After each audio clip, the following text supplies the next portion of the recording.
And we're live. I've been thinking about cooking a rum ham. There's a recipe online, Of but I don't like course. rum that. I don't like rum that much. I Doesn't like sound that good. Kyle cooks, but like, that's I would if I was cooking, it'd be like I've been thinking about frying a chicken, not deep fry, just on a frying pan and putting spaghetti sauce on top. You know, like mix it up a bit. And Kyle, like, he does real shit. Last night I made this Coca-Cola chicken. So I took boneless, skinless chicken breasts Okay. and I tenderized them. I hammered the fuck out of them, wrapped in saran wrap What until does they were that very do? thin. Well, like, why would It you want makes to tenderize it? so Make it more tender. yeah, to make it more tender. Just You know, it's it's when that you obvious. eat. It's, All it's, right. it's yeah, it's not it's not tough, and also it's a thinner piece that's gonna cook better, cook faster, and Okay. and hopefully it's gonna absorb a lot of the flavors. So I throw it in the pot. I added a can of Coca-Cola, half a cup of ketchup, 2 tablespoons of honey, and a quarter cup of really good sweet barbecue sauce.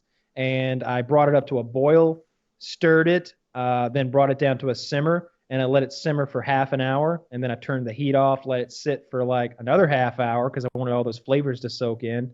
And then I heated it back up to a boil, let it get nice and thick and saucy. And then I took 2 forks and I tore the chicken apart and made like pulled chicken, like it was a shredded chicken. It was the best sandwich ever. It was so good. It's like sweet and barbecuey and tangy and the Coca-Cola taste. It was delicious. Yeah, I've been crazy into cooking too.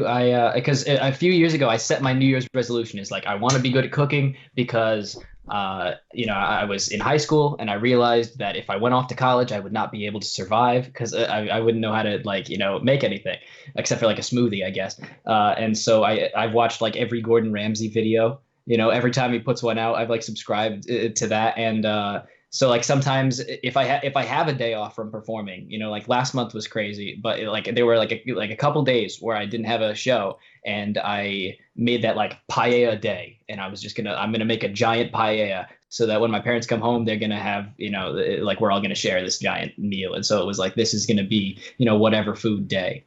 My favorite YouTube That's a video good idea. series to learn from is Food Wishes, and they got a Yes. website. It's foodwishes.com. You don't see the guy's face. He's got a very good personality, very smart guy. He knows how to explain things the best way, and he shows them well. And he tells jokes as he goes. He's not a comedian, but he's funny. He's like and now you mix it, or you can do what I did and just clump it all together and make a big mess. Whatever you want to do, it's gonna work out fine either way. And and he'll get to a part. He'll be like, "Don't worry if it gets too hot now, because you can just start all over." I was like, what? Whoa, are you serious? Because I didn't care at first. I gotta Yeah. fuck it up. Did you see him do the rusty chicken? He calls it rusty No, chicken, and no. he like puts maple syrup in as well as like chili flakes or whatever. Yeah, I think he actually like cut up chili and garlic, but he puts in maple syrup and he like makes this kind of marinade for his chicken thighs, and it seemed really interesting to me. Yeah. This I is made so his, impressive. I made his bunt cake This is and I a really made his cool souffle. I made his souffles. I made his bunt cake. I made his meatloaf. Did you make this salt crusted beef tenderloin? This looks good. I don't like it because that's so expensive and such an undertaking. I like to pick things that if I fuck up, it's like, all right, let's go start over. If I can go buy another $30 worth of stuff, but if I get a big beef tenderloin, or like if I'm making what's that British thing that involves Beef Wellington. beef Wellington? Yeah. That's an expensive mistake if you mess up Yeah. a beef Wellington. And I think that's way harder to do than just any other, isn't it? Or I don't know. I've never done it, but it's my Well, understanding. because it's inside of pastry. It's so you first you sear the beef like tenderloin, and then you put it in the fridge to rest after that. But it's not fully cooked; it's just seared on the outside, and then you wrap it in pastry and like mustard or whatever, and then I've you seen put that them in the oven. braid the pastry around it, so you have these cool like patterns, like depending on what Yeah. level fucking chef you are. But yeah, I like cooking a lot. We were talking about getting some Wagyu beef the other day. I think I found a restaurant that has some Wagyu beef. I'm gonna get some Wagyu beef probably Saturday. Yeah, I I mean, spent a it- decade just like putting chicken on a George Foreman grill and microwaving vegetables. Like I'm Ugh. that sounds awful. I think the reason that I was motivated to get interested in cooking was because when I got my diagnosis with the Crohn's, I was really interested in like trying to not go to the most extreme medication route, like to not because like the what I was recommended to go with is like the Humira or the Remicade, which basically you have to go to the hospital. I mean, I think it's changed now with one of them you can actually take home, but like you had to go to the hospital and for 6 hours it was like IV dripped into you like a couple times a month. And I was like, that I couldn't do that. And so I totally like went vegan and everything.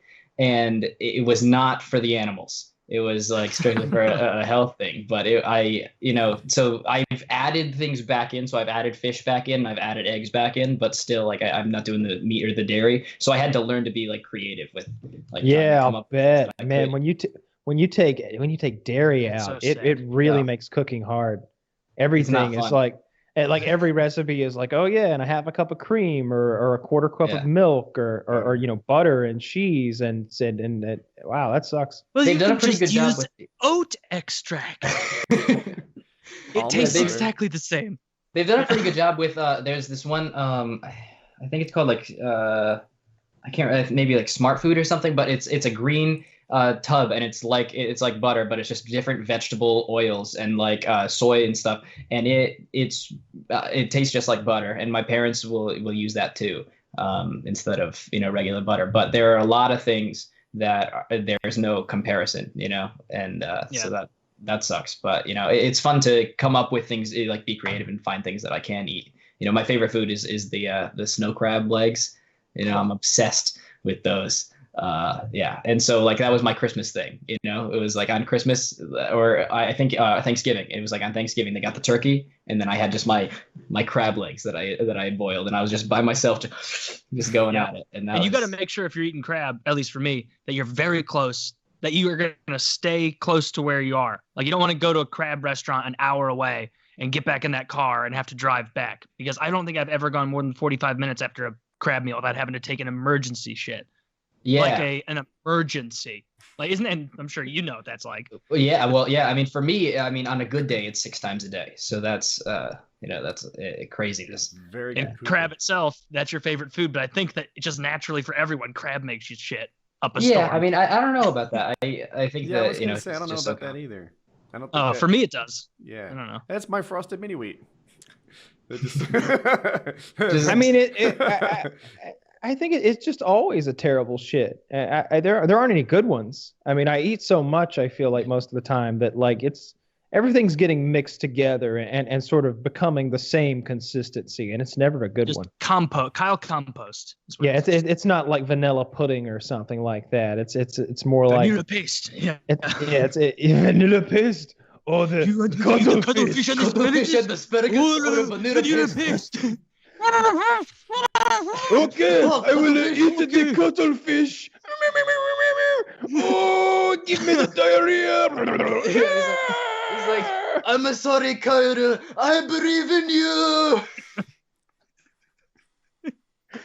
Oh, human centipede. I love that shit. Well, you guys want to wrap on that on our South Park impressions? Yeah, who doesn't want to eat some shit?